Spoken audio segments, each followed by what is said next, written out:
আমরা যেখানে জন্মগ্রহণ করলাম, কিন্তু যেখানে বড় হলাম, ছোট থেকে বড় হলাম, আর যখন আমাদেরকে বিয়ে দিয়ে দিল তখন আমরা পর হয়ে গেলাম। কি অদ্ভুত না?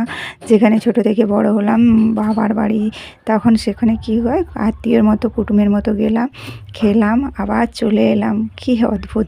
আমি যখন বাবার বাড়িতে আসি তখন মনে হয় ছোটোবেলাকারগুলো কোথায় গেল সেই দিন, আগে সেই দিনটা যদি আবার ফিরে পেতাম।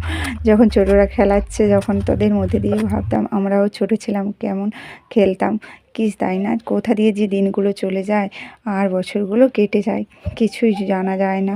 যাই হোক, আমি যখন কেটে নিচ্ছি আলু, আর এই চুবড়ি আলু, এই চুবড়ি আলুটা মানে আমাদের বাড়িতে হয়েছিল, আমরা বলি চুবড়ি আলু, তোমরা কি বলো কমেন্টে জানাও। আর এই চুবড়ি আলু মাছ এবং ফুলকপি দিয়ে রান্না করলে না খুবই ভালো লাগে, যেহেতু আজকে বৃহস্পতিবার তাই আজকে নিরামিষ রান্না হবে।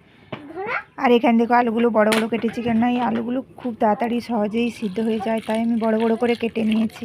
আর চুবড়িগুলো খুব সুন্দর দেখতে।